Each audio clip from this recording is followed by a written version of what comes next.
name's Chris Castle, and I've been given the great honor to introduce our speaker for the final session. And I have to make a confession right off. Nina, Simon, and I met on the internet. A year or so ago, I was reading her blog, Museum 2.0, when I saw a little note in the corner saying she was writing a book. But not just any book. It was a participatory book using a wiki, which is a technology for creating collaborative websites. Intrigued, I signed up.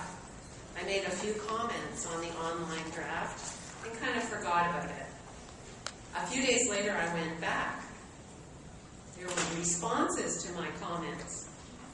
There were responses to everyone's comments. Thoughtful and appreciative responses. And they were all Nina's responses. I was hooked, but puzzled. How could this celebrated woman, who writes a blog with over 20,000 visitors a month, have time for me? I have decided that Nina Simon is a paradox. Why? She is the published author of the Participatory Museum. Here's a copy here, if you like. And her writing has appeared in major museum magazines and journals, like the AAM's Museum and the Exhibitionist. And yet, she allows free access to her work online. She served as the curator of the Tech Museum of Innovation, and earlier the Experience Development Specialist for the International Spy Museum. And yet still, she enjoys a spirited game of beach volleyball in costume on her birthday. She is the principal of Museum 2.0, a design firm that works with museums worldwide to create dynamic, audience-driven exhibitions and programs. And yet, she still has time to be an adjunct professor in the University of Washington's museology program. Finally, the most interesting paradox. Before working in museums, Nina was an electrical engineer at NASA, and yet also an award-winning performance poet. So many seemingly contradictory interests and achievements, but it speaks to the essence of Nina Simon, who she is and the impact that she has had on our museum world, that she has reconciled all this into one very unique and special individual. It gives me great pleasure to present the one, the only, the original Nina Simon.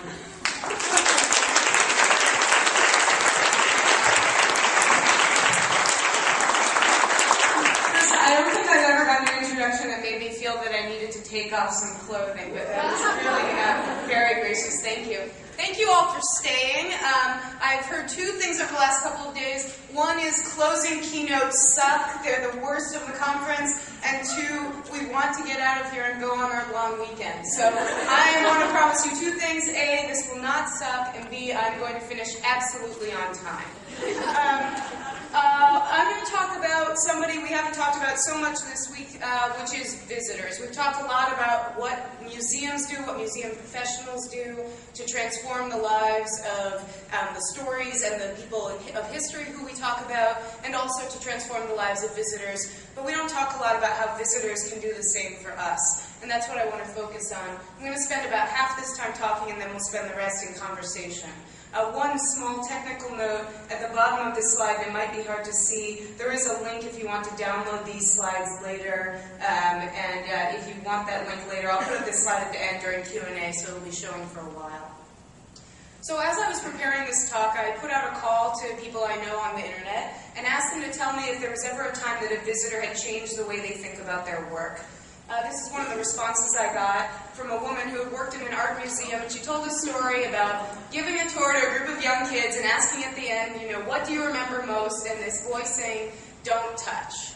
And I think that this story, in a sad way, really exemplifies one of the core problems I see in museums, which is that all of us are passionate about the idea that it's our job and our mission to help people connect to their own culture, their own art, their own stories. But from the visitor perspective, it does not necessarily feel like these places are stewards of their public heritage and their stuff. You know, when museums say that we're just keeping stuff that's owned by the whole community, frankly, the way that most of them operate does not make you feel that way. I often say that visiting your objects in the museum is sort of like visiting your friend in the hospital. You know, you can only come at certain times, you can't eat while you're there, you can't take them out with you, and there are very good reasons you can't do that in the hospital, and there are very good reasons you can't do that in museums. But I think when we think about saying that we're inviting visitors to engage and to participate and to share in the ownership of our culture, we have to think about what kind of techniques contribute to that feeling of co-ownership and what kind of techniques don't.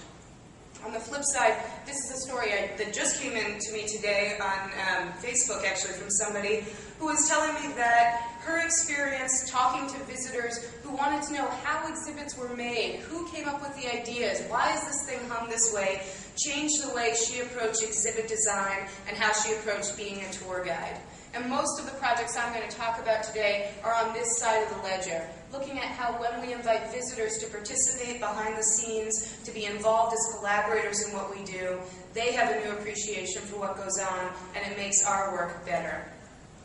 And the thing that inspires me fundamentally, and the reason I've run this blog called Museum 2.0 for a long time, is because I'm inspired by what happens on the web with Web 2.0. The guy who coined the term Web 2.0, Tim O'Reilly, once gave this very simple definition. He said, Web 2.0 is software that gets better the more people use it.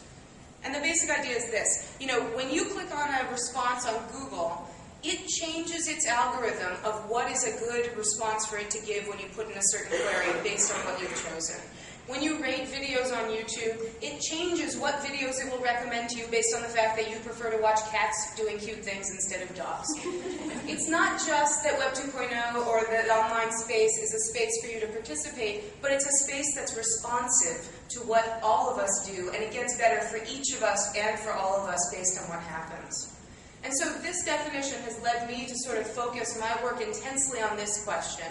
How can museums and cultural institutions get better the more people participate? How can we look at those big days when lots of people are coming in the door and not think, oh my God, they're going to destroy this place, but instead think, oh yes, there's all this experience and expertise coming in here, and all these people are going to help make our museum better. As Chris mentioned, I worked for a long time at the International Spy Museum. It's a fabulous museum in Washington, D.C. It gets about 1 million visitors per year. But it's what I think of often as a kind of Teflon museum. It's set up in a way to allow you to walk through, and it perfectly resets for the next visitor, so it's as if you were never there. And while I think there are lots of benefits to the kinds of recreational and learning and cultural experiences we can have as consumers, I've become much more interested in this question of what could we do if we invited visitors with all the things they're bringing into the doors with them to be participants and to help us additively make it better. I'm going to show lots of examples, and just on this question, I just want to concretize this a little bit with a very quick example. This is a picture from an exhibition at the Worcester Gallery. This is from a very small gallery and museum in the UK. And they decided last summer they wanted to do an exhibition that would get people from their community coming back again and again and engaging with art. So they did something that to anybody from an art gallery or museum in this room will not sound like a great idea. They did an exhibition called Top 40 Worcester's Favorite Pictures from the Collection. They took 40 paintings from their permanent collection and they hung them on the wall. This is not exactly the summer blockbuster most of us think of. But then they did something else. They put a paper ballot box in the middle of the room and they invited people to vote for paintings they wanted to go up in the top 40 countdown the next week.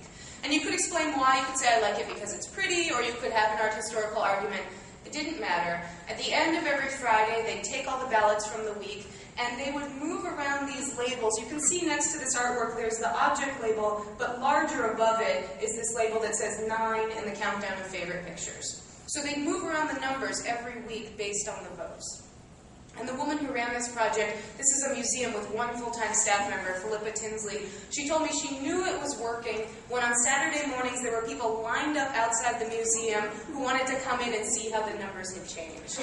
And that people would come back again and again, and this is in England, which is not exactly, the most show-me kind of place, where people would come in and they'd stand by their favorite painting and they would advocate for it. And they'd say, don't you think this would? And people would bring their family members back. And what happened was a real conversation throughout the summer between the museum and visitors. You know, there's one way to look at this and say, you know, this worked because voting is fun. It was a fun activity for people. Yeah, that's true. But what made this successful was not the voting. It was the fact that the museum was continually responsive to the votes, that it got better the more people used it. And they said, hey, we're entering a conversation here. We're not going to just save all your votes till the end of the summer and tell you how it came out. We're going to keep evolving this question of how do we in this community value art relative to other pieces, and how do we talk about relative value of art. So that's just one small example.